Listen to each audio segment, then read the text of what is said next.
We'll find out together. Maybe we're on right now. Uh, Ashley, are we on yet?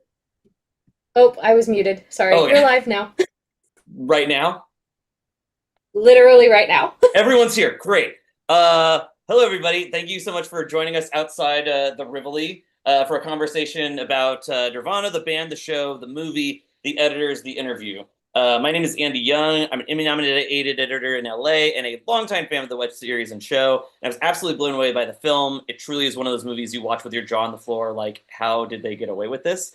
How did no one go to prison? And today we're going to find out. But before we talk to our guests, a real quick plug. This interview is being hosted by Blue Collar Post Collective. It's a nonprofit grassroots initiative supporting emerging talent in post production that hosts meetups, workshops, and conversations like this. They were instrumental at the start of my career, and if you work in post, I guarantee they'll help yours. Visit bluecollarpostcollective.com or find the group on Facebook to learn more. Now, with that out of the way, pretend you're hearing Army by Ben Folds, and please welcome Curt Lobb and Robert Upchurch to our show. Thank you guys so much for coming. Thanks for having us. Thank you, sir. And just to let everybody know, I'm going to ask a bunch of questions, but then we are looking at the chat. So please, if you have questions for the guys about the movie or they've worked on a lot of other Matt's projects, like leave them in the chat and we'll start getting to them as we go. But to start up, let's go from before the flick. You both have worked on several projects with co-star and director Matt Johnson in various capacities before this one. We'll start with Curt and then Robert. Talk a little bit about how you came into his orbit and started making movies with him. Yeah, I went to Humber College, and Matt Miller, the producer of Nirvana, the band, show the movie, and one of the people at Zapruder Films that produces all these MJ movies, was a teacher. And he wasn't my teacher, but he taught some of my friends. And we had heard that he was producing Matt Johnson's movie, The Dirties. And I remember at the time, all I heard was that there was like a school shooting comedy, and I was like, oh, I don't want anything to do with this dude. But then some of my friends that I lived with that are also filmmakers showed me the web show of Nirvana the Band show, and then it's like, oh, this is pretty cool. And then right at graduation, I got to know Miller like right at the end of school, and he liked a short film that I had directed and wrote. And then he had asked me to assistant edit another movie he was working on. I was like, sure, that sounds great. And I did that with one of my friends. And then from there, we got on The Dirties. And then myself and Andy Appel did some additional camera operating, and I did the assistant editing. And then it just kind of went from there, where I was part of the gang at that point. And then I got to edit Operation Avalanche. And that's when Bobby came in the picture. I also call Robert Bobby, by the way. Okay, copy. I'll start going with that instead of Robert's so formal. So Well, Bobby. In Canada, he's Bobby. You're in the Oh, States, but Robert. we're Yeah, in Austin guy here. Okay, Rob well in the then US. Rob in the Robert. US. Yeah, Well, so Robert's great. Robert, how did you get in with Matt Johnson? I was on Reddit, on the Reddit movie subreddit while I was in college. I was in film school in Arizona, and I saw a trailer for The Dirties, and it kind of just stuck with me. I kept watching the trailer. I was like, what is this movie, and why does it seem so interesting? And then I kind of just did some research. I found some interviews. The movie wasn't out yet, so I couldn't watch it, but I found interviews with Matt and Jared, the cinematographer, and Matt Miller. And I heard them talking about Nirvana, the band, the show, like the web show. And so I was like, what the hell is that?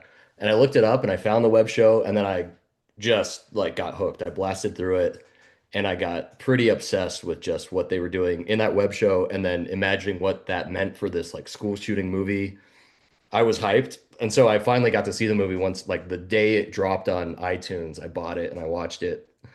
And then I just one day sent an email telling kind of just a general, like an info at their on their website for their production company, just like, I love this movie. This movie, as a film student, is like the most exciting thing I've seen. Also, if there's any, like, I know about Operation Avalanche. I know you're making that in the summer because Owen's a teacher. Like, I would love to apply as an intern or something. And I got nice emails back from everyone, but Matt, and they all said, we don't really need interns. We're a small crew. We're all covered. But thank you for saying such nice things. But Matt Johnson emailed me back saying, I'm about to fly through Arizona on my way to Mexico for a film festival. Like, if you can meet me at the airport, then we can like hang out for an hour and maybe you can intern or something. And so I drove to Phoenix and I met him for an hour, and we just like talked and about movies and stuff. And then that summer I was fortunate enough to go out to Toronto, and kind of at first I was shadowing Matt, acting as a PA on set, but the way their set worked was they were so like closed in on like they would lock themselves in a room and just shoot all day. And so I wasn't really needed. And so after the first week, it was like, okay, maybe I'll see where I could be more useful. And I figured I could help in post production. I just met Curt and Tristan Zarafa, the VFX supervisor. And so then the rest of the time, I think besides the big days on set where they needed like PAs, I just worked with Curt being, I would find archival footage, I would sync dailies, I would just do whatever was needed. And fortunately, I became friends with both Curt and Tristan, and then friends with Matt. And from there, I just kind of hopped in and out of projects. I did not work on the Viceland show, but then I popped back in for season 3, and I was fortunate to kind of get more of a foothold in the edit squad. I Based love it. I on mean, that's just a good testament to like shooting your shot. You never know what's going to happen. exactly. Well, again, let's just get into this incredible flick. The premise, and for people watching, that we are going to just do spoiler and fill. This is going to live in perpetuity. So let's chit chat. The premise is the guys travel back in time, which leads to you incorporating a lot of footage from the original web series as the present day Matt and Jay try to avoid their past selves. So for you guys as editors, like, how did that work? Are you too involved in like the writing process and as you're figuring out like which of these shots we can use? How we build that story? Just what did that process look like when you found out you were going to use like past footage from the web series and like splice it in with the movie? Well, do you know about the whole first attempt at shooting the movie? No, please tell us. Okay. You know what, Bobby should tell it because he was actually on board at that point. I was finishing whatever project I was on, and the whole plan was for me to come on like at the midpoint of the original attempt. And it And was set the stage. actually Is this 2023 or like what's the year that this first one was? This is 2023. Okay. By June of 2023, they had gotten some footage in real life that I don't know if I should talk about, but they got real life footage that was pretty compelling with Matt, that based on his success in Blackberry, he was afforded a position he normally wouldn't have gotten. And so they took cameras, they used that as an opportunity to shoot a scene. And then based off of that scene, and a whole idea grew that involved Matt and Jay kind of going on a road trip through America trying to get to LA. And so they had an outline for the story beats, and in October they hit the road. And for about 3 months, 2 or 3 months, they shot every day across, like they went to Detroit, Chicago, New Orleans. The plan was to shoot the first half of the movie, and then we would edit it, get a nice, let's say, festival cut, a good cut going, that they'd embark again and shoot the second half of the movie. And so uh I would just get footage sent back, and then myself and Chris Robeson, who's another editor who came on for the shoot, who does a lot of awesome stuff. We were just going through the footage and trying to keep up and edit sequences as best we could. But I was having a feeling because I hadn't really worked on NTB before. I'd worked on season 3, but it was different. Those episodes were kind of like more complete, and we were Sure. doing kind of pickups. And so I was having the feeling where it's like, oh, this is really hard. Nirvana Band seems like it's really hard initially to get a good foothold, and this isn't working, I don't think. But Because there's 8 hours of improv every day. yes, but the tricky thing was like they're doing it in each city, and so they're in an RV. They're driving this big RV that you see in the movie, Mhm. and they have a limited, like a less than a week in each city, and so they were getting as best of stuff as they could, but it just didn't feel right. But I was like, okay, I'm gonna trust the process. I would check in with Curt, check in with Matt, but they got done with that like first block of shooting, and they returned home, and then Curt and I worked for like a month getting the best stuff together. I'll let Curt jump in and tell kind of the rest of the story, but well, I Curt think coming it in was changed everything. well, I think it was easy for all of us to identify what wasn't working as well as we hoped with that idea, which is they weren't in Toronto, which is I think such a huge part of the show. They what they were doing was kind of a good plan as far as like a band goes. They were gonna go and play a show at Jimmy Kimmel. That was kind of the the journey. Mhm. And but what became so silly is like when they'd see people on the street, they would say that that's what they're doing, and people would be like, "Okay, cool, like that sounds right. You're a band, you're gonna go play the show."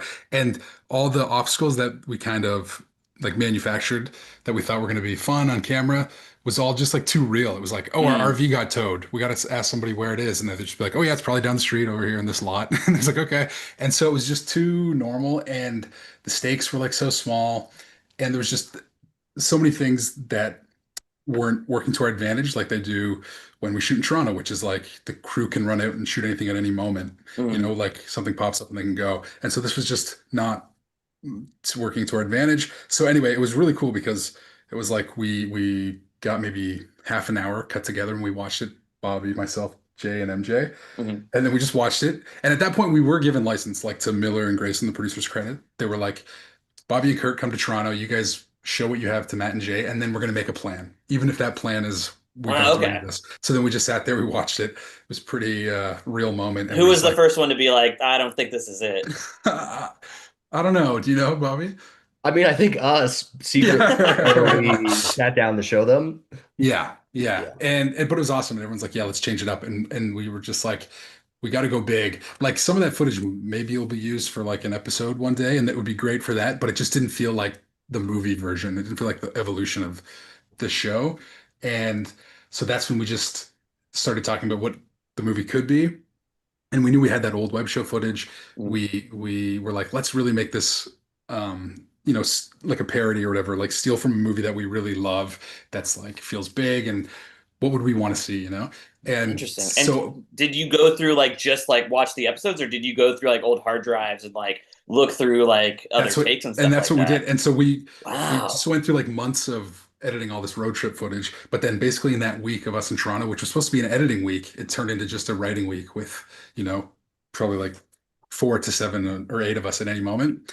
And we left that week feeling pretty good about all the beats of the story, which is so the opposite of what that first movie was, and really not normally the case. I mean, even on the Vice show, some episodes more than others, we had a pretty good structure. But Mm. that with the movie, we wrote it out in like every scene over time. Once we had it kind of figured out, we would like be talking about a scene and laughing and loving the idea of like what Matt would be thinking and going through at this moment, and Jay, and how they were keeping information from each other or they had like different agendas at any moment. And it's just like all stuff that the road trip version was missing because it wasn't like loaded with that type of stuff that you need. Yeah. And so then we went from watching all this road trip footage or editing it for months to going through all the old 2008 footage because now suddenly we didn't have any new footage for this new version of the movie. Like they had to start shooting it while we were looking through all this stuff. So then for a couple months, Bobby and Yeah, my like how much job. footage are we talking about? Like how much, like if you can put a number on it, like how much did you guys like actually go through? Because again, these is like Final Cut days. I don't even know if you could get into the project files. Like, are you literally just like going through clips? Yeah, just And what is clips. it like when you like find like, oh, maybe this thing? Are you like pitching it straight to Matt and Jay? I think you know what? There was a lot less footage than you would imagine for that Hmm. web show because they were kind of they were taping they were filming on I guess DV tape. It's before my time, but like they were Must be more nice. conservative about their shooting. And also it didn't matter like whatever like it was all kind of funny and so we would divide I guess the raw footage based on episodes and just watch each clip but it wasn't an overwhelming amount and then we would just keep things on our timeline that seemed like good and then pretty quickly there was a few key moments that were like this is crazy like this is exactly what we need and if we just build off of this we're going to be okay. What's an example of something you guys found in the edit? Like it could be as innocuous as like a reaction shot or something that kind of like changed the trajectory of the writing. It was, I mean, nothing well, I guess the trajectory of the writing, it did change in some way, but just that moment where Matt and Jay are walking or outside of the Ridley, they're like, do those guys look like us? And the camera whips to not to Matt and Jay from the future, Right. to like a poster, and then whips back. And so you're like, well, we can hide a cut right Hmm. there. And they're talking about themselves, like that's probably going to be Matt and Jay.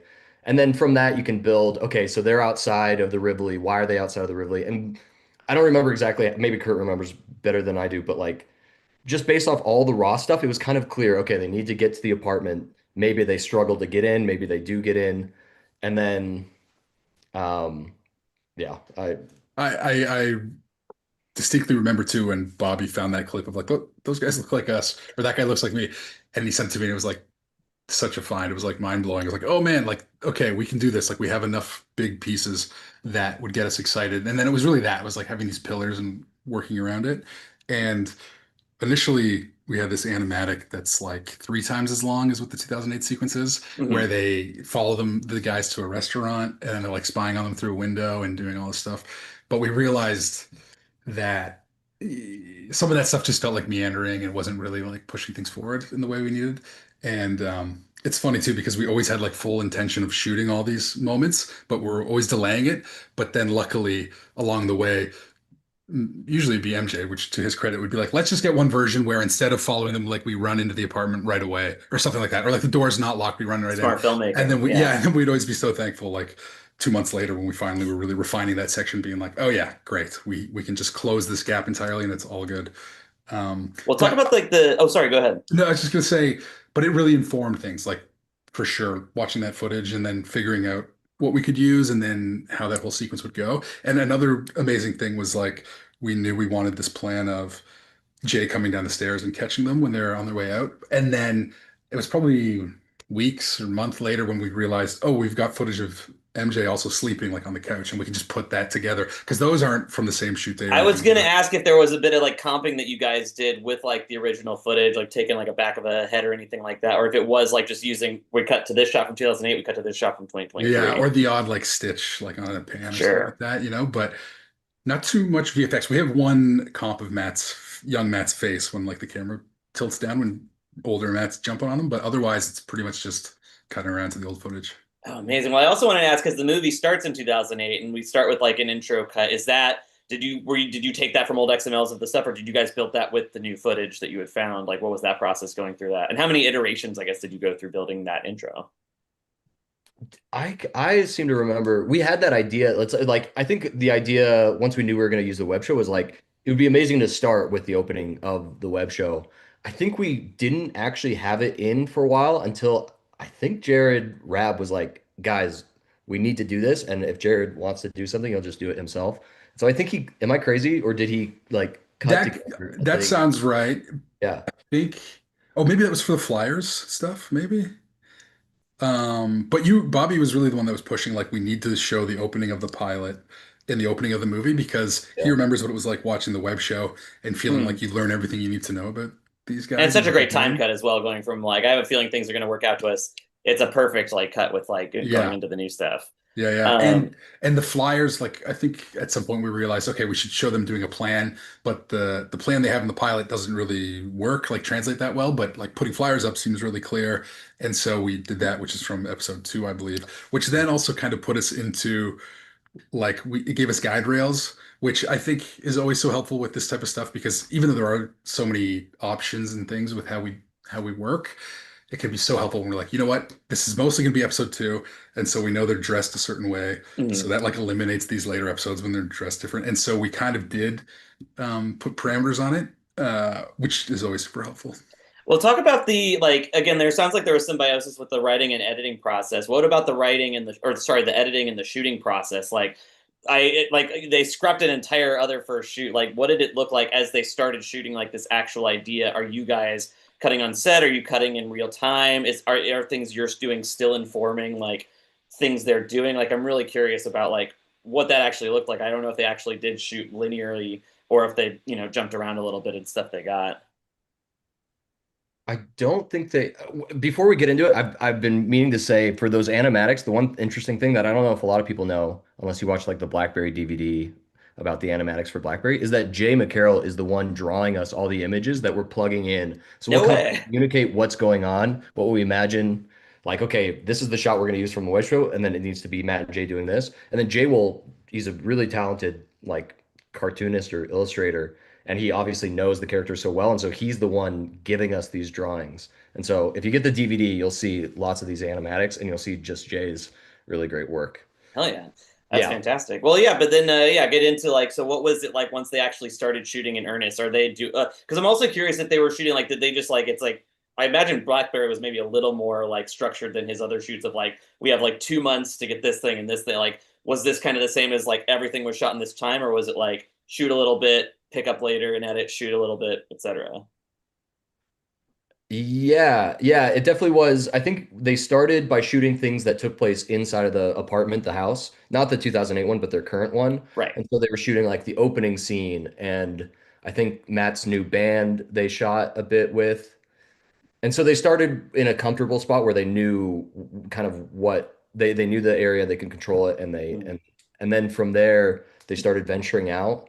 Definitely not in story order, Mm-hmm. but we're just cutting, yeah, as the footage comes in. I didn't go to set at all. Kurt did for a bit, but not during that beginning period, I don't think. No, Okay. just for the 2008 because we built that old apartment in a set. I don't know if you heard that Oh, at that any of makes the a lot of Q&As. sense. Yeah, Okay. because we couldn't get access to the old apartment, although we could to like, the exterior and the stairs. So when they go up the stairs, there's like a hidden stitch to go into our build and everything.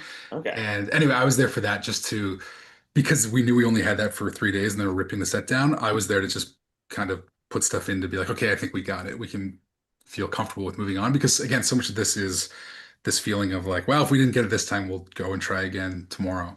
But there's certain things that you can't do that with.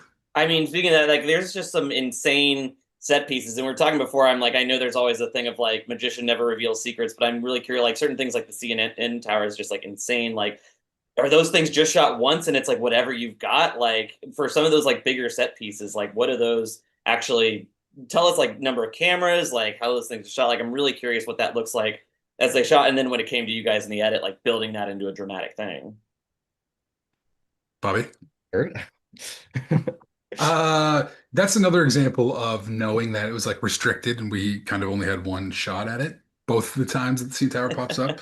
And you know what? That was another day I was on set, was for a lot of the climax stuff of MJ on the CN Tower at the end of the movie.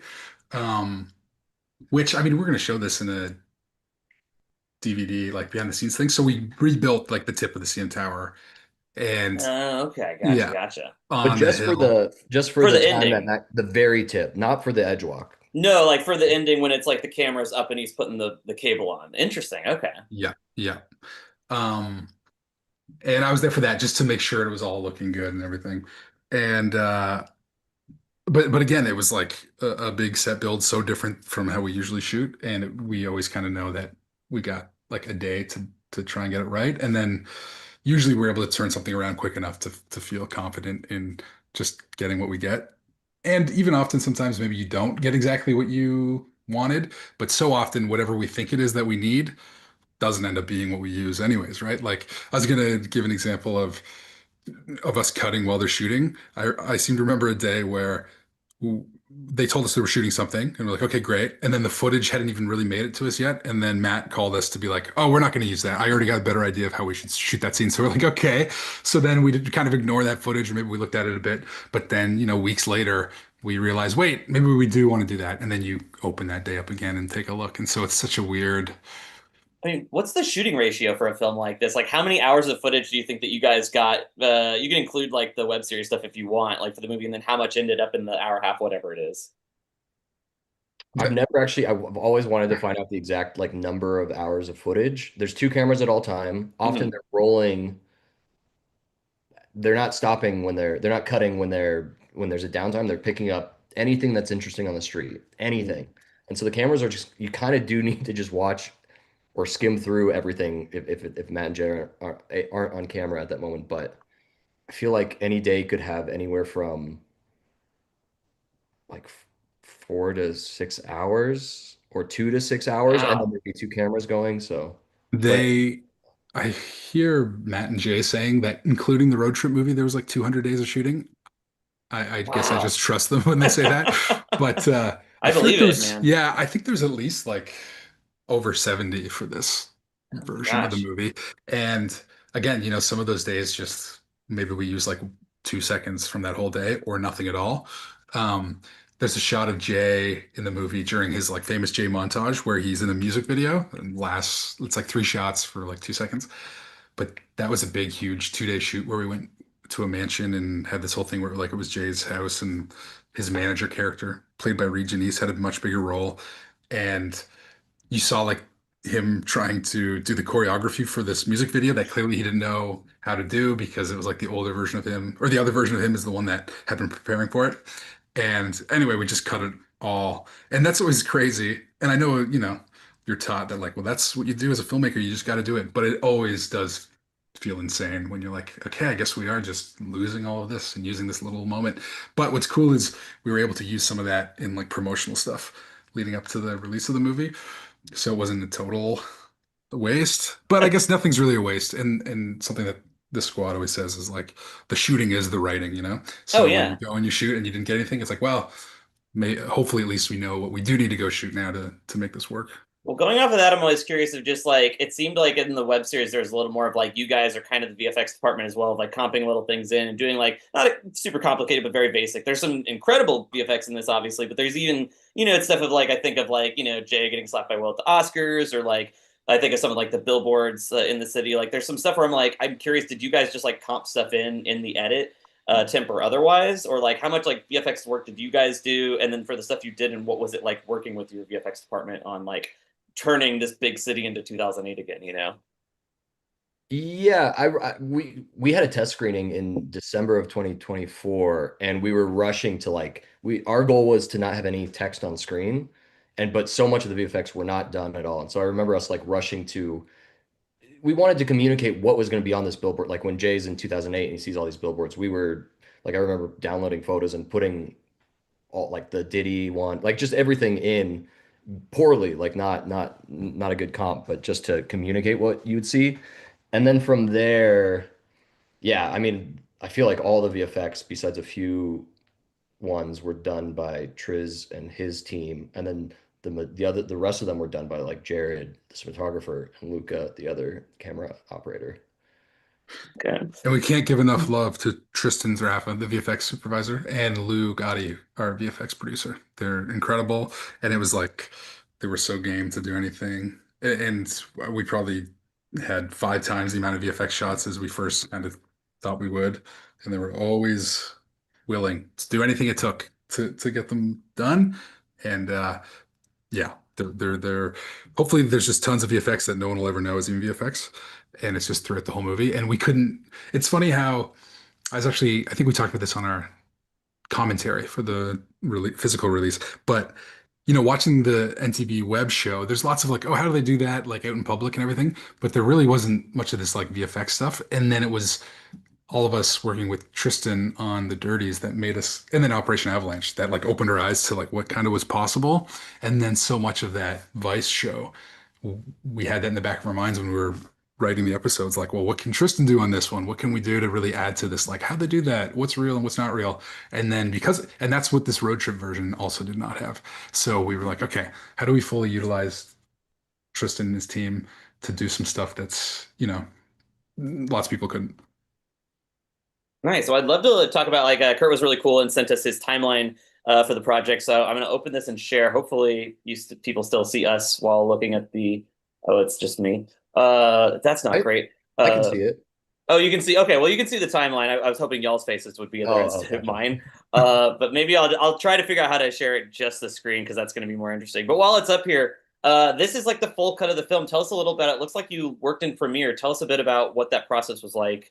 Working in Premiere, I'd assume productions together, co-editing the film. You would assume that, and we wished it was. We did Team Project, which we also did on Blackberry and served us well on Blackberry, and then we soon found out that productions was the way to go, and it yeah. But team, it was too late. Teams did us well though, and we figured it out, and we kind of broke it down into like just normal projects after a while, and Bobby and I would share sequences and stuff. But we started in teams, and that's our crazy unorganized project, and that's what it looks like when you have to submit to South by. Okay, so this isn't like cleaned up. This is no. You gotta that was us in December, hearing like 2 days before that we needed to submit it by 6 a.m. on the Friday or something. And so that was like no time to do anything but try during the day of at noon. Was it the day of? Yeah, that the next morning we needed to submit it. Wow. And we had just done the test screening, so we knew we had all our notes, we had a whole big plan, and so we had just busted everything open and started working. And then we got the call that like if you want to play South, if you even want a chance at South by, you need to submit it in 24 hours. And so then we had to like just get everything back together. And it was let's take a look at a reel, for example. And again, we have like kind of all levels of it, and probably people who don't edit on this, but kind of walk us through this, like maybe like top to bottom, like what each of these tracks like kind of more or less represents. Yeah, Like when you yeah. start with like the This, videos up here, sounds down here, yeah, like and just this kind of. is after we had cleaned up a bit, and this was our second picture lock and turn over to post audio and color. Mm, And at that point, since we already had one picture lock turnover, what we do is we bring in a reference video, and that's what's there on. that's the stuff Uh, up here, the clean. yes, yeah, Oh, that's interesting. it's Yeah, muted the there. stuff that's muted. Yeah, Yeah, and so we will chop that up and keep it over top of whatever video hasn't changed. And same with audio on the bottom, there's like a reference track as well. oh, I see. And Yeah. so whenever something's moved, that moves with it, or if something's completely taken out, you take that out. And what's funny is you look at it here, and it does look like it's just more confusing than anything, but I guess it really does help, when we do a turnover and then they have this reference vid. And then anything that's new, we move above that reference video on the tracks. And I then for see. audio, we move below it. And we did that. How many pick locks, Bobby? 4 or 5? Counting post South by, yeah, probably like This 5. does seem like the kind of movie you'd have to be like opening up constantly to make changes to like the music and the and everything. Like walk us through again for people who like don't know editing, like this is an adjustment layer. Can you tell us like what that is and what you're using it for some of these? I think it's just the LUT. Yeah, it's the LUT. Yeah. That And makes then sense. some, Yeah. So for people who don't know, like LUT is like a color, so it's like a temporary color pass before they go to color. and then some of them like aspect ratio bars when we're matching Okay. our footage to the 2008 stuff. And then some spots have the LUT and some don't because I feel like sometimes we got proxies that had the LUT baked in, other times we didn't. It was pretty. That's the other thing. The nature of I think the energy you might feel when watching this movie of like, whoa, anything can happen. This is like kind of out of control.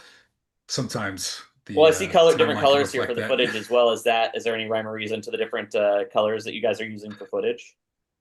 For me, if I'm making selects, I will raise things above to know that they're selected, but then I'll also for like the supreme select, I'll color them. Hmm. But this is probably a blend of if this is, yeah, I don't know. This Oh, is and yeah, I didn't even think of that because like, so how does it work with you? You guys were using Teams. How does like talk about your collaboration together as co-editors? Are you like how does that work? Like trading off timelines, or like are you both working at the same time with Matt? Like talk us to us a little bit about that. we will both kind of just split, like just start going the second footage starts coming in and divvy up the scenes or sequences. I think we tend to like to give ourselves like a runway and a like a bigger sequences to both individually take so that it's not just like little piecemeal scenes. But on this movie, I feel like we were taking individual scenes just because the shooting was so fragmented. And then but then often Curt, like there's certain scenes that Curt's like, I'm taking this, and Curt gets his pick.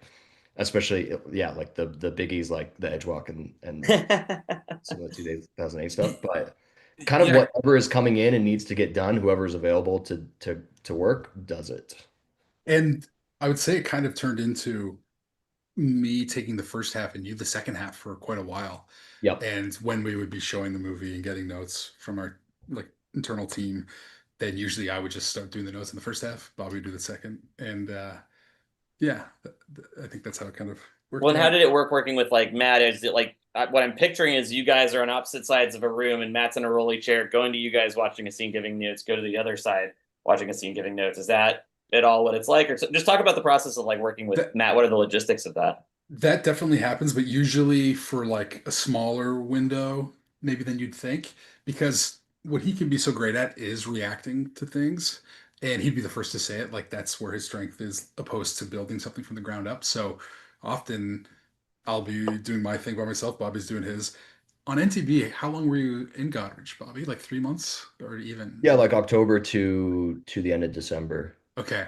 And so two of us were in the same space here, and that came for a portion of that, and maybe like off and on he'd come in and leave. But for something like South by or some of these big deadlines, that's usually what it looks like. It's like Matt kind of bouncing back and forth. And sometimes we'll even have a third computer going and he's just looking through raw footage for a scene and like making selects to then give to us. I guess that makes sense Um, because he obviously has a background in editing. I believe he yeah, was an editor on the Dirties, and a guy like him, it seems like he likes to be very hands-on in the edit, I imagine. Yeah, yeah. the web show is his and like his baby, like and the dirties as well. But the like the language that we're using, he kind of created with the web. Yeah. I'd say his like a huge strength of his, but also something that maybe Bobby and I wouldn't do is like he'll look at something and like take two, he thinks something's really funny, and it's like we're using this and that's it, that's the scene, and we're like, really, you don't want to watch the rest? Like maybe it's like, no, no, no, look at this is great, and then usually eventually we would watch the rest and then find other things that work great and like kind of do a combo of both. But he can be good in like making those decisions and spotting something when he thinks it works well and being totally honest when he thinks something doesn't work. And how And does that's the oh, go ahead. no, but that's just really what always pushes us forward is like usually Bobby and I doing our thing, sharing it with each other, and That's what I was then going to ask. Like, what is it like? Like, if one of you finishes the scene, are you like showing it to each other to review and give notes? Is another person taking it past? Like, what does it look like, the collaboration between the two of you? Yeah, we'll be sending each other the scenes and then also or to like give notes and watch. And then at a certain point we'll also like text them to Matt. So he's giving notes on scenes sometimes. And then eventually down the line, like, yeah, we will have to get into each other's work just by the nature of like what we've if I've got the second half, he's got the first half, like we'll get into whatever scene needs work. But man, this timeline is so crazy and I was so gonna say, I'm nasty. not trying to be mean as like I'm an editor myself, and I'm just like, where's the sound effects? Where's the music? Why well, aren't they all on the it thing? turns into that eventually. But also usually I like will make my sound effects pink and my music purple, and it's just something I've done since the Vice show and Sure. always did. But this was also crazy because and we've changed since like on this movie we're editing now where we actually have just a guide track and we got like a single track of audio. But this is crazy because we got two different cameras that are recording both Matt and Jay, but they're also recording their camera mics. Oh, you're And not using multicam. Interesting. Okay. it's something else that we've since changed to since then. But we Fair. always like having like A cam and B cam and just toggling off B cam. Or if we have like a timeline with all of our with A and B, we like Mhm. shrink them down on each side just so you can like watch both at the same time. Gotcha. But Gotcha. it's pretty wacky what we do. But we wouldn't delete all these audio clips because we'd never know if like, oh wait, maybe we do want to hear what like B cam is hearing in this moment. And so you never really know what you need from like a shot at any moment. I mean, you do when you Oh, use it, but it's right. like Because down the line. what's the audio setup on a flick like this? Are you? I imagine they're loud, but there's so much of this movie as you guys are working with real people. Is it like there's a boom on each camera and you're actually using a bit of that? Yeah, I guess I think it's rare. I think it's like the camera audio was best for like giving a rough sense of like the soundscape outside of Matt and Jay. Like it was good at like if you're Oh, like the like CN we Tower and like stuff like that, Mhm. like I the guess I over. can't remember, but yeah, mostly it's just Matt and Jay's lobs, and that's what's picking up the real people for the most part. I see. I see. Copy that. Okay, man, that is just like fascinating. Yeah, yeah. What do you guys like feel like looking at this? Is there a little bit of PTSD, or is it like what's the feeling going back and seeing? Because to We're, give people context, this is like the full flick, I believe, and then these are each like reels. yeah, that's just real one. Yeah, And yeah. can you We're actually? That's a good. Well, no, no, no, say that first, and then I'll. Well, now that we're working on this new movie and we're so organized, mostly because I probably the just the horror of like having to dig back into that see like anytime we're making changes, it's just a messy nightmare. Like it's crazy now going back and seeing what we were doing. Like that's so nasty to look at compared to our nice timelines now. But PTSD, yeah, a bit, I guess. I forgot about that. I did not remember it looked like that at all. Yeah, I guess one more question. Like, do you guys have a certain preference with how you like to organize footage? Like, I have some friends that like they just use the bins and like search for clips. I have like myself, I like to put all my stuff on a timeline and drag stuff up and down. What's y'all's process of like organizing your footage? Same as you. There you go. Yeah, Yeah, making selects on a timeline and then usually raising them up to like make our selects of what we think works, or like raising them up another one if we're like, this is really great. Because exactly. Putting each on a different track. Yeah. yeah, because I really like, I think Bobby's the same. Doing that and then always having that to refer back to down the line and be like, well, what did I like when I first ever watched this footage? I know you can use markers and all that like right on the clip, but I feel like it's just different, compared to having it all in the sequence. Yeah. Oh, I'm 100% the same way. One thing I wanted to ask, I guess for you, Curt, because this, in terms of Matt's filmography, goes from like making these very DIY, independent run and gun things to Blackberry, which I imagine had a lot of that aesthetic, but is still more kind of within the confines of a studio system. To going back a little bit, what do you feel that you and maybe him as well learned from doing a project like Blackberry that is a little more grounded in like making your days and working with a proper production company and stuff that kind of like carried over into going on to this film? That's Very interesting. I'll also say that you can ask Bobby questions about editing Blackberry Oh, because were he you on was. BlackBerry as well? Yes, sir. Oh, I did not know that. But I'm so sorry. No, I'm you only wouldn't. You credited wouldn't as know. EP as executive producer. Yeah. Copy, But there copy. was Well, some. then for both of you, like, what do you feel you learned working on this kind of bigger, more narrative production, which, again, in my opinion, is one of the best movies of the last 5 years, to working on this one, which still has kind of the soul of that, but maybe a little more of the organization of what you might have learned. I feel like we were more organized on BlackBerry. It's like we reverted. I think the Yeah, if nature anything, of maybe. like editing Nirvana the band, there's such a rushed feeling where it's like, okay, we're gonna like maybe go reshoot what we just shot, but you need to tell us if it worked or not, and like kind of foregoing the organization that you probably should take versus like BlackBerry, where here are your days, like maybe we'll do reshoots down the line, but like this is what you've got, and it's more like a slower, methodical approach. Um, but I don't know. What do you say, Kurt? Well, I remember in like editing on BlackBerry early in the process, and there were some things we were doing. It was MJ and I, and there was something that was like so funny that I tried or that we talked about doing. And we're like, well, you can't do that in a movie like this. You just can't do something that like ridiculous. And we're like, oh, if only we were making like a Nirvana the band thing right now. You could just do anything. Like if it just makes you laugh, then it's all good. And it's funny because it's not really like a lesson being learned from BlackBerry, but I think it was kind of a freedom that we got back when we went back to something like Nirvana the band, which is just like kind of no rules with what you could do. But maybe doing something a bit more like a conventional movie also helped someone like MJ kind of polish his like directing skills on set and everything, even though that's much different, him there with like real actors compared to him on set for Nirvana the band. But I'm sure that that experience helped overall, probably with a lot of these like set piece things, and maybe trying to envision a bit more of like what coverage we need to make these things work. That in those moments when Nirvana the band does feel a bit more like a conventional movie, you know? Right on. Well, I do have other questions, but I want to get to some from the audience. And again, if anybody is just watching the YouTube thing live, feel free to put in comments. I'm going to go through some of those. But first, I pocketed one from my homie Andrew Renfro, who is is the only person I know who's a bigger fan of y'all's work than me. His question is: it seems like so much of the jokes and stories in the show and movie come out of discoveries made in the edit. He'd love to hear about some of your own philosophies on kind of playful and creative experimentation with footage to reach those discoveries. Yeah, I mean, it is probably more so obviously than like most things where you are kind of creating jokes through the edit that weren't anticipated.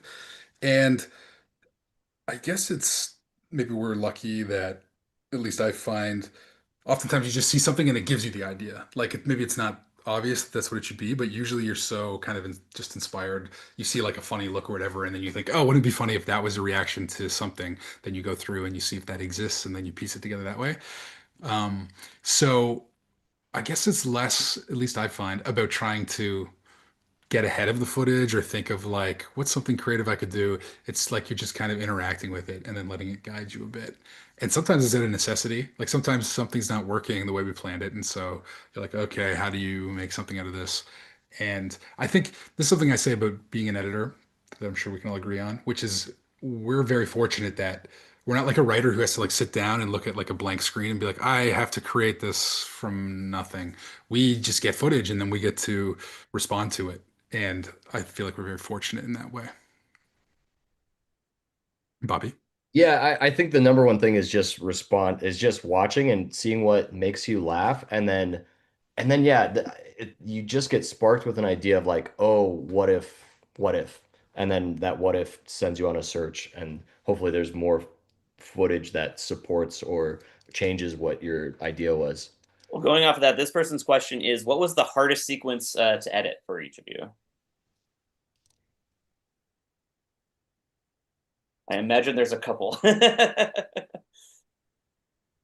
I think of the opening stunt The that CN maybe again Tower. I shouldn't yeah talk about too much, but Oh, I have so that many was a lot of questions. I Yeah. know I'm sorry, but that's something where it was like we need to like lock this in to carry on the rest of the process, and that was maybe maybe not hard, but all maybe hard getting everyone on board with like, and this is it, like these are the shots we're going to use, and we're going with it. And I feel like there was kind of people weren't so eager to be like, yes, this is it, even though that is like what it turned out to be, basically, is like that cut. But I think there is just always a funny feeling of like, okay, are we locking in? Because it's just so against how we make everything up to that point, which everything is always a moving part and could be replaced any moment. So whenever there's a sequence when we all have to agree, this is like locked basically, so we can go on with whatever the rest of the process is.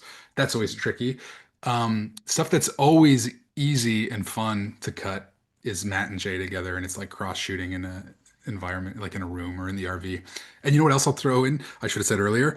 The reason why there's an RV in this movie is because they did the road trip version first, and we had this RV that they already spent money on. So And then there you go. that's So like why you said, it's like you never know something came from it that you never would have guessed anyways. Yeah. yeah. And I think that's why if anyone ever thinks the movie's like written well or in a way that's like hard to imagine how you could write something like this, it is because so many things are just the result of like a failed plan. It's very Nirvana the band in that way. We just keep failing and then it adds to the next thing. Um, but that's why you get such kind of just wacky things going on like this RV. It's just the result of a bad plan first. Fair enough. Robert, do you have any scenes in particular that were like very difficult you felt to cut? Yeah. Yes. The one that came to mind was just Matt when he first comes back to the alternate reality, the alternate present, and he's discovering that he has a whole new band and a whole new life. That one I remember cutting. They had shot one version of it with those new band members, and I had a really hard time getting through it. And then I finally showed it, and it wasn't working. And then we did it. They reshot it with a new idea, but barely kind of the same idea, but just with some new fresh takes on it. And I spent a lot of time editing that, and it still was so challenging, did not work. And then finally they kind of broke it with the last time they shot it. But the thing I learned was like same thing like that first iteration of the movie. It's like if something is really, really hard, it's tough to know if you're like, I just haven't pushed hard enough yet, and I haven't found that like thing that unlocks the sequence, or in this case, like in a Nirvana band improvised uh type of scene, like is it just that it's not right yet? Like the writing or the take on the scene isn't correct.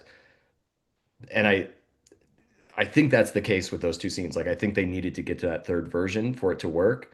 But like that doesn't necessarily apply to like other movies like Blackberry, where usually you can find a way through it. But it's with this improvised style, especially with Matt bringing in new people who are not Jay, but who are not like just random people on the street. It's like they have a duty to be characters, but also it's a difficult spot for these actors to be in where they're coming into the NTV world, but like as characters. And so that was very challenging and ultimately we made it. But it This also person, maybe this you do need to reshoot sometimes. fair enough, which it seems like you guys would do a lot. This person just wants to know: are Matt or Jay or any of you guys aware that there's a Nirvana reference in the new Scott Pilgrim game, which is also Canada based? Have you guys heard about this?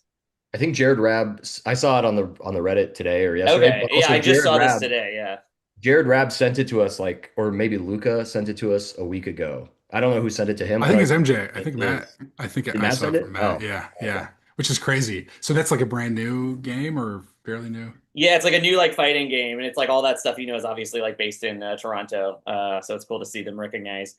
This person has a very specific question. Were there any other moments during the drum session that might be on the DVD Blu-ray? And I guess that can open up wider too if there's any like deleted scenes that you guys in particular missed that are going to be on the Blu-ray for people to see. I'll say that there's not literally Matt on the drums, but there's one of my favorite bits that Matt has ever done that did not make it into the movie that Curt put into the Goofs and Spoofs. Did they mean Matt on the drums or Jay? They just say during the Oh. drum session. So I I bet think they they're mean talking Jay. about I when bet he they mean comes Jay. to the, yeah. There is, yeah, and there's some little moments that we're including on like a 20-minute thing that we've cut that's like it's kind of a behind the scenes, but it's also just funny moments that weren't used in the movie. And hopefully it's like insight into how some of these things were made. And I'll say for that, because it's fun, Bobby had cut a version. At one point, we had a scene that actually played at South by that had one of Matt's bandmates brainstorming with him when he's at the board, being like, "How do I get orbits? What do I do?"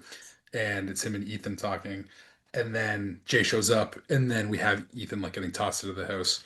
And but then Bobby had made a cut at one point that had you see Matt and Jay talking, Jay's on the drums, and you're watching that scene for a while. And then when Matt starts doing that alphabet song with Jay, it shows that Ethan is still there and he's been watching. And then when Matt starts saying some things that some people might raise an eyebrow at, you see Ethan get up and leave. And it's like really funny and great. But Bobby just created that out of footage that was not meant for that. So we've included that on this kind of like behind the scenes things, even just so people look at it and be like, wait, what was he there during this? When in fact, no, Bobby uh, just manufactured that. But again, that's like a lot of the job of editing this stuff, which is putting things that weren't meant to go together.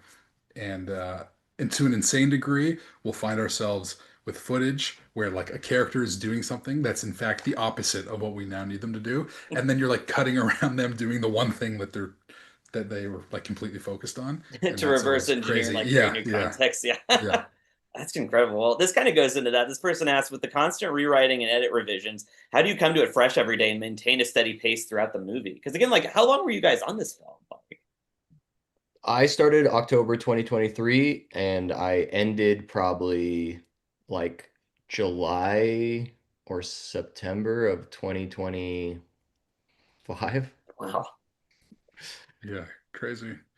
Because yeah, after South by, we took lots of notes of what we wanted to change, and then I was on to another project, and then Bobby kind of just kept revising the movie from there. But then Kurt just did something like 3 weeks ago on the movie. No way. And So it's like the theatrical is even going to be a little different, or like it was. yeah, and what's crazy, this is going Wow. to sound like some real Matt Johnson hyperbole, what I'm going to say, but we wanted like a post.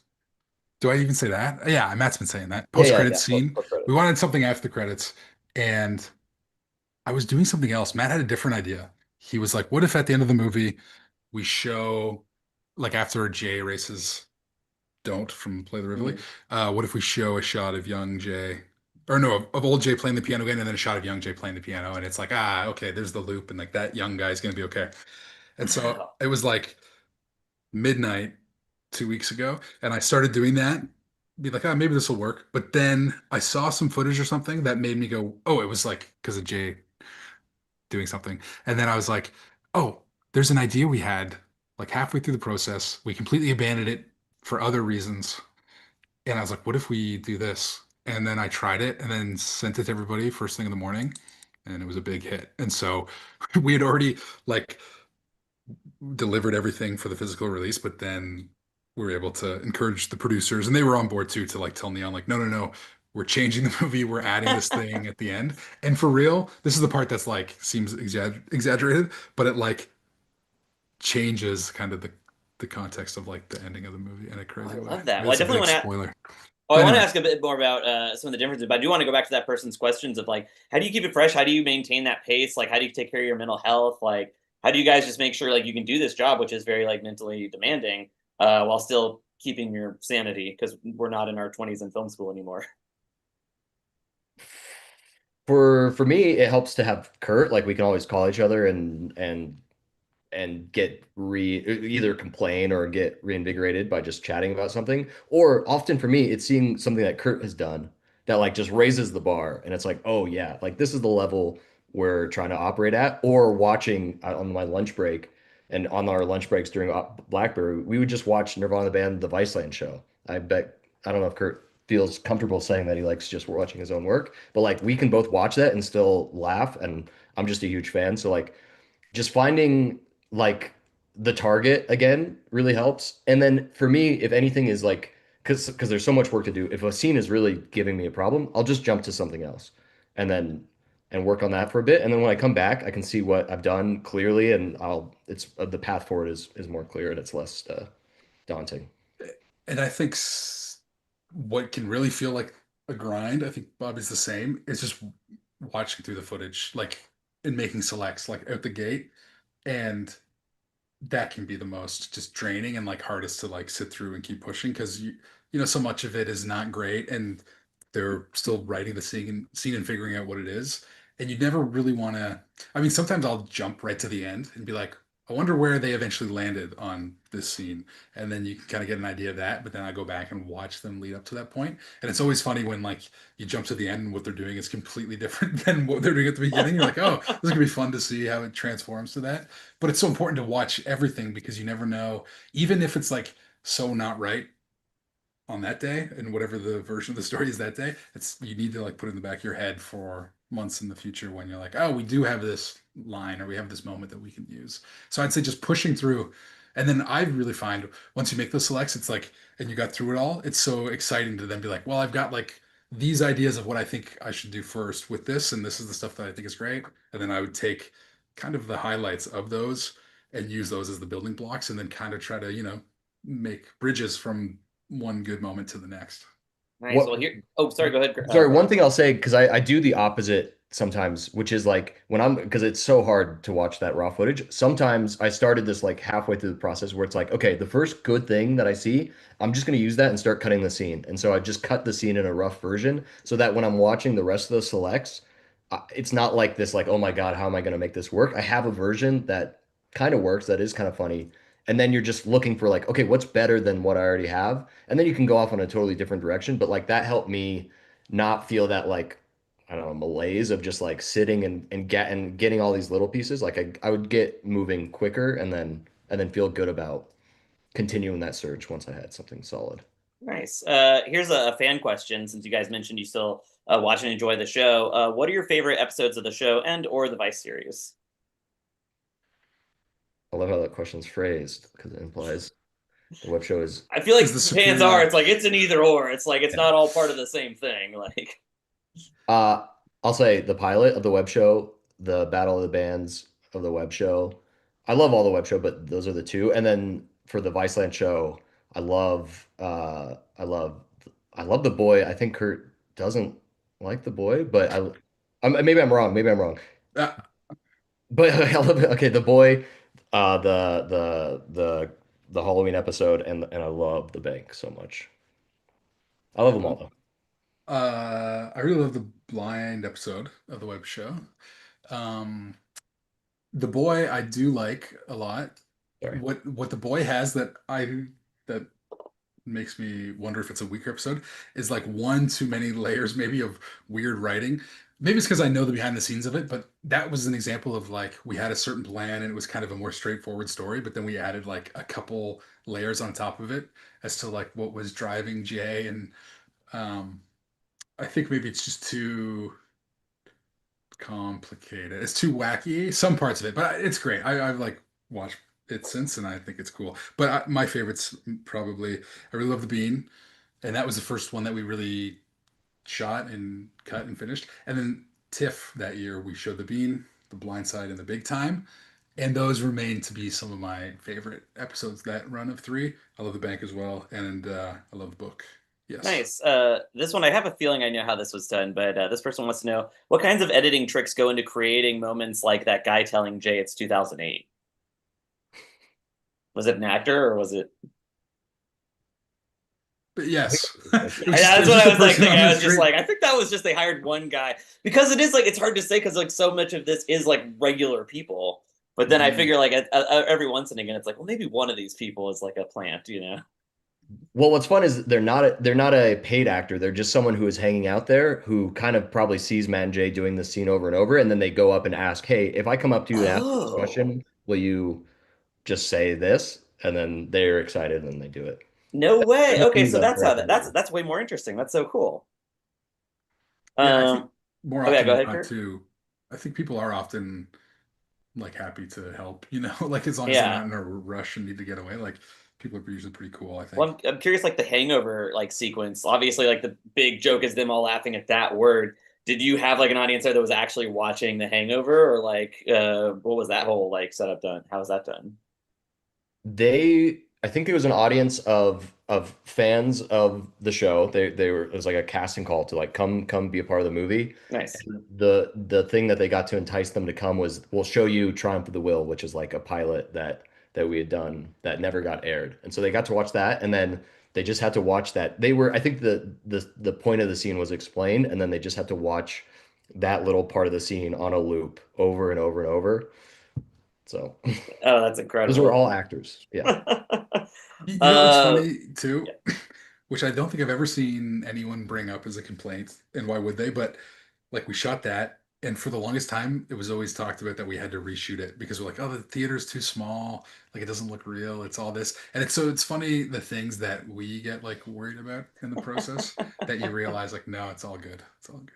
That's actually kind of a good transition to this person's question. Matt mentioned there were over 100 changes between the tour version and the theater version, and it sounds like there were even more since then. Were there any changes that were strongly debated within the team? So, was there anything where you guys really had to like take a stand for or against something, or like were there any things where it was like very controversial, like do we have this moment or this moment within the team? I feel like the only controversial, maybe I'm misremembering, but the only like big thing that could have changed that didn't was even before like the week of South by, Matt had it in his mind that we needed to cut the opening of the web show opening and just start right in the present day and like keep it as a surprise that they're going to go back and that there's even old versions of themselves. And then we watched it with the South by audience, and it seemed to play well. But the thing I kept telling Matt is like, look, there's gonna be a ton of reviews that come out that reference this. Like, it'll be funny if we change the movie. To him, I don't think that mattered. Like, he didn't. He would be happy to change that. Clearly. But I think he just eventually became convinced that like, oh, it was a good way. I talked to a lot of people after that South by screening who had never seen Nirvana the band, and they felt like that was the best way for them to understand this cycle that these guys have been on. I To me that was the biggest debate we've ever had on this movie, but maybe I don't remember Interesting. Kurt, Yeah, are there any you're remembering that were like big? That's so yeah, surprising to me. It's like having that 17-year gap to me is so important. But yeah, I like Kurt, is know, there like, anything you remember being like you kind of had to fight for or against? yeah. Um, was whether or not at the end of the movie when Matt has that like flashback to Jay saying, and maybe I killed somebody, like Jay saying that and Matt realizing that Jay's using this time machine to just go back 2 days doesn't actually tell Matt for sure that this is also like his Jay, you know? And but I mean, it's a question for you, Andy. Like, did you think that that was telling him that in that moment? Yeah, that's how I read that. So that's really interesting to Well, that's hear. great, and that's the hope, right? But Yeah, really, like, if you really like break it down, there's no like, oh, and this must be my J. Like, you could still buy that it's this alternate I felt like it time. was meant like he wasn't quite sure. Like he kind of Right, like got and moved to the next thing, which I think is what it was going for. Yeah. yeah, yeah, and that's the intention. But there was definitely talk of, and I was one of the people really like constantly bringing it up, which is like, do we want to really make sure that people fully know that Matt fully gets it? But then ultimately, we showed that version at South by. No one had a complaint about it. Everyone seemed to react really well, and we're like, I think it's probably all good. Okay. And it's funny again because those things that seem to be like big question marks for some of us, totally no one ever talks about or flags as like a problem. So. It's always uh, interesting. I've been through that a lot of my own work too. It's always so funny how that works. mhm. This person asks, what draws you to your editing suite of choice? And of course, you guys cut on Premiere for this film. I'm sure you've used Avid and many other ones as we all have to do for our line of work. Do you have a favorite editing program, and what are the things you like about it versus maybe things you like about the other one? I've mostly only I learned on Final Cut 7, but since college I've just been using Premiere, and so I've never actually been inside of Avid in my life. So Wow, I know that day's coming probably, same.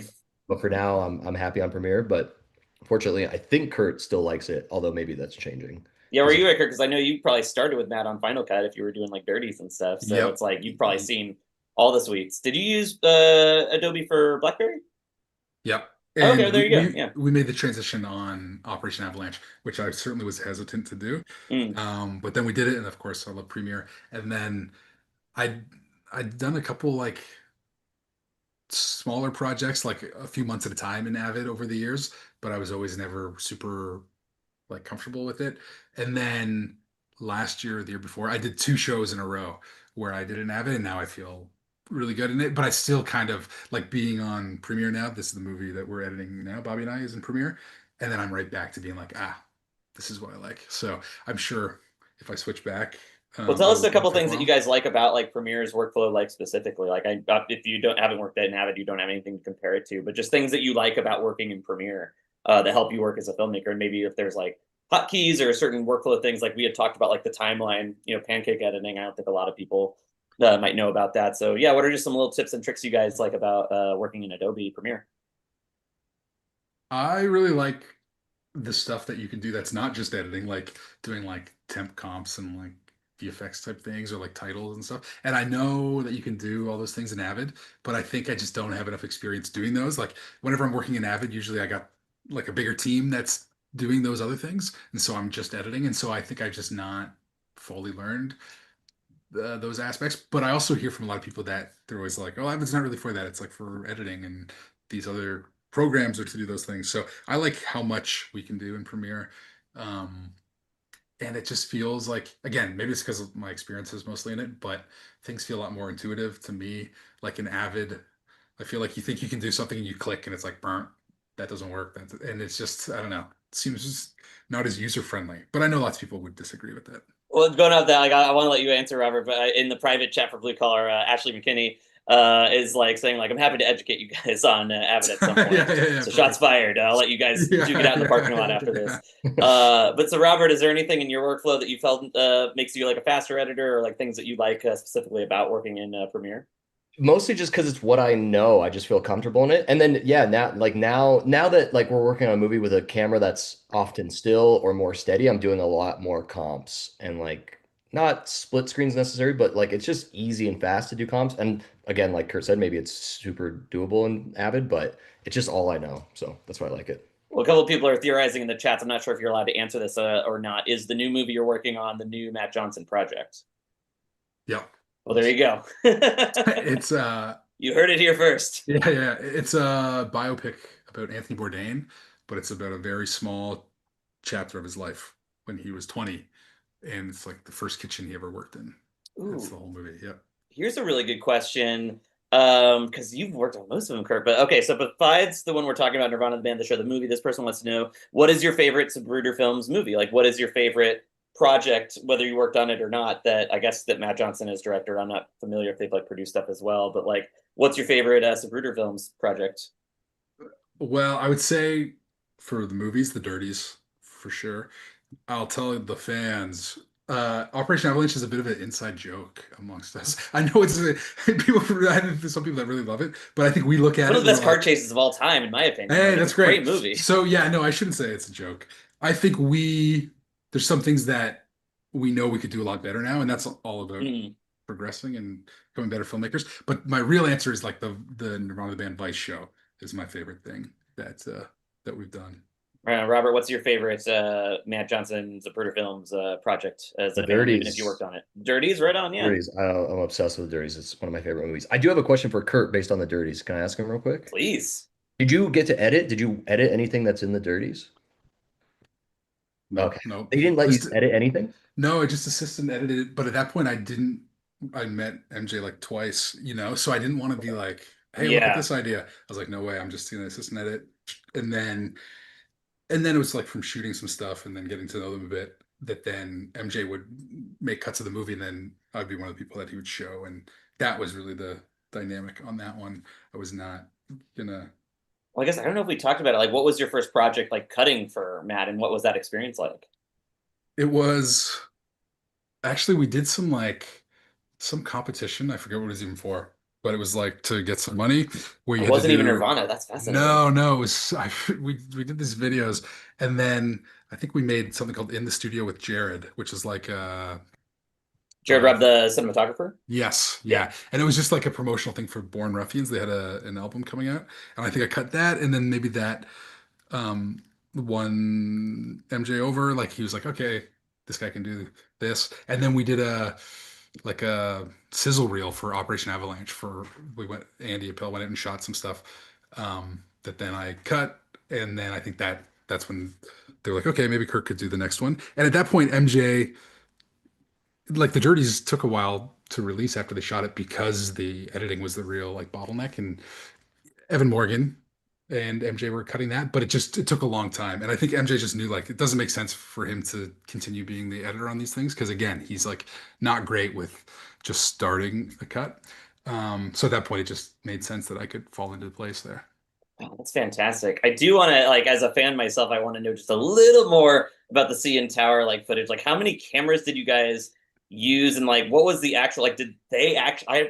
I want to know, but I don't. Like, did they actually the ones that jump and like do the parachuting? And if you feel like you don't want to sell it to the world, I totally respect that.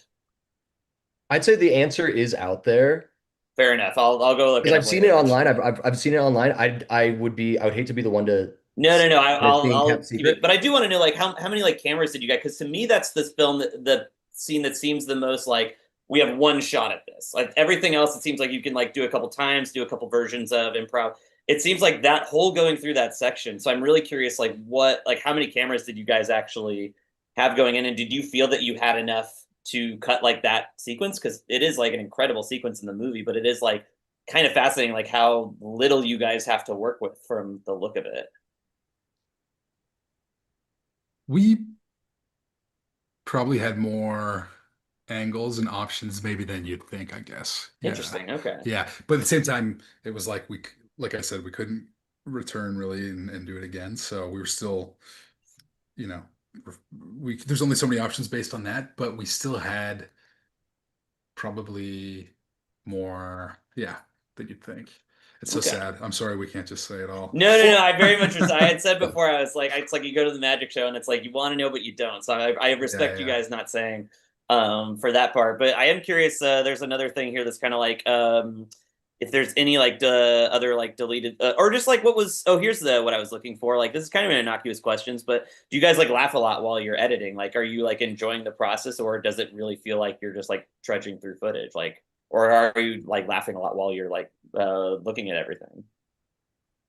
definitely laughing a lot. My wife will say that she can hear that a good day is happening just from that. And then one of my favorite things is bringing her in after I've cut something to show her. But you know it's a tough day when you're not laughing. And then the second something makes you laugh, you're like, okay, that's special. I gotta work back from this moment.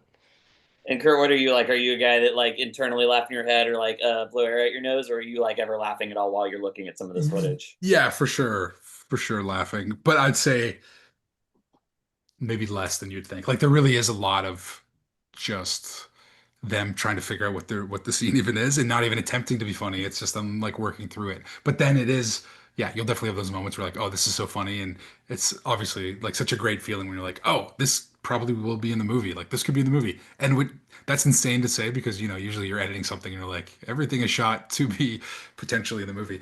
But because our shooting ratio, which we never really answered, by the way, but it is so insane, like what we shoot compared to what makes it, that Mhm.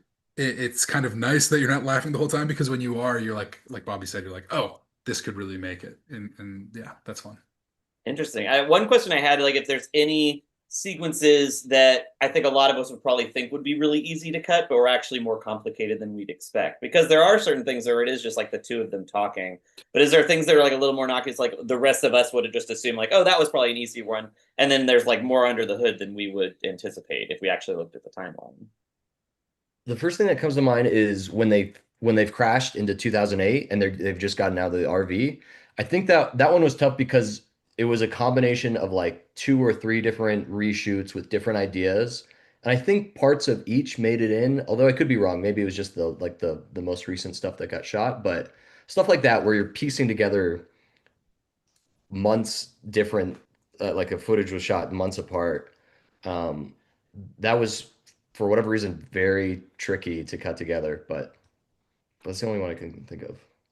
I think something that's always maybe more challenging than you think is a lot of the stuff that's out on the street because since it's not like cross shot in the way that when it's just Matt and Jay, usually the cameras they're doing a great job of getting different coverage, but often the continuity of it, you can just usually do way less tricks because of the nature of how it's shot. And again, like it's easy when it's Matt and Jay in a room to make them kind of like go suddenly be on this side or something. And it almost can play as like a joke sometimes with like how they're bouncing around. But then as soon as you're out in the real world, if you do anything that you can like tell has been strongly manipulated with where they are, what's going on, I think it doesn't work as well because you can tell that we're kind of pulling the strings in a way that's not just for a joke or for something, but just like out of necessity, and that doesn't feel great. So I think that can be a challenge, is making stuff feel like it is like real time and natural when so often it's not, and it's hard to do that sometimes. Interesting. Well, so I'll do one more fan question and then I'll ask a wrap up question. So this fan wants to know, I don't know if you guys can even answer this. How much editing is complete on season 3? Is there any chance we're ever going to see that stuff? There I don't even is. remember, but What do you say, Bobby? I don't even remember what shape each episode is in. There's one episode that like was screened once, I think, on Vice, and it was still kind of a rough cut that had since been refined. That is probably like pretty close to being shown. But there's a whole new idea with it, I think. Is there probably? Yeah, what? Well, okay, so that one's not finished. And then there's another one that's also like fairly close that I think they showed part of it at like a panel once or something in Toronto in like 2019. Uh, Otherwise, there's maybe 3 episodes that have like been shot, but not really close to being finished edited. And of course, the nature of finishing those edits would make it so that you have to do reshoots. So that being said, I guess there's like, yeah, maybe 5 episodes that are shot. 2.5 of them are like close to being watchable. And then maybe this road trip footage will turn to Oh, episode. So interesting. even with that, we probably do have like, okay, here's the season shot. I But didn't consider that you could use some of that stuff that like you shot on the road trip as a potential like episode. yeah.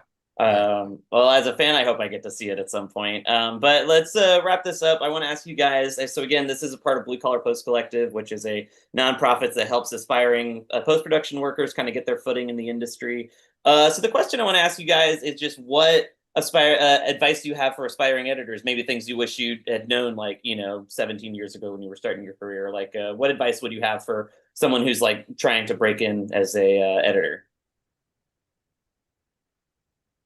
My answer would be, um, I think, you know, often and rightfully people are trying to meet people that they can like make connections and network, and all that stuff is great for sure. But I think you need to obviously always remember that like just getting good at the thing you want to do is like most important, and to never lose sight of that, and just so always be practicing whatever it is that you want to do, and so I guess also obviously you have to like pay the bills and do that however you can, but never lose sight of just just working away at that thing you want to do. And then hopefully, and I know it, people don't always get lucky like this, but hopefully you get good enough at the thing you want to do that it will attract people that then want to get you on board for whatever they're doing. And obviously it helps too when you can meet a group of filmmakers that are also doing something that is exciting, and everyone has a kind of a common goal of working towards making something. And of course, making stuff no matter what, like with your friends and just trying to make it work no matter what. Yeah, But like the Blue Collar Post Collectives meetups are very similar for that. So please look up of our Facebook and website. Sorry, I saw a thing and I was like, oh yeah, that's a good pitch. But that's so true. Robert, same question to you. Yeah, try to get your hands in a lot of like just try to edit like Curt said as much as you can. Try to find communities that are making things that you like. I mean, I hit the jackpot with the people I found, but like I've also just when I move to a new city, I try to find out who are the like young indie filmmakers there and just try to hit them up and get involved. And I've cut a lot of shorts for people in Austin and just find people who are making interesting things that you like, say yes to things, but then also if you're not working on things that you really like, try to make your own stuff. And the same thing I'd say for actors, like it's tough. Like you kind of need that magic of like working on a good project. You can bring really good work to a project, but if the project's ultimately not good, it's gonna be tough. But you can also be the generator of that project. So 100%. I saw in like our private Blue Collar Post Active chat, and I'll say the same thing because it's like so much of it is like cold emailing. That's a big way I started my career. I was very lucky to be mentored by this guy, Neil Mahoney, who cut like Key and Peele and Drunk History. He's sadly no longer with us, but I just like looked up his email address. We had a lovely chat, and then he kind of just kept staying in touch, and that's so much of what's happened for my career. It's something I think a lot of us try to do now. Like people forget that like editors, we all started out somewhere as well, and we all want to bring the ladder down for someone like that was just passionate and hungry. So thank you guys so much for giving us your evening to tell us about this stuff. I believe Nirvana is still playing in theaters some places. Do you guys know if it's going to be on digital or streaming anytime soon, or do you know any of those dates? I heard maybe March. Oh, so now. So Oh. hopefully, March. Yeah. so hopefully you guys will be able to watch it soon and look for some of these differences. Each of you, do you guys have anything you want to plug, or an Instagram handle, a website, what have you, before we sign off? I edited a couple episodes of a show called The Miniature Wife, and a trailer for it just got released today, and I think it comes out in April. So check that show out. Bobby. I don't have anything I want to plug, but I want to say thank you for having me and Curt. Oh, it was such a treat. I could do this for another couple hours, but thank you guys so much for your time. I've been Andy Young. This has been Blue Collar Post Collective. We'll see you guys at our next chit chat. Make sure to subscribe, and we'll see you on the next one. Thank you. Thank you. Ben Folds, play us out.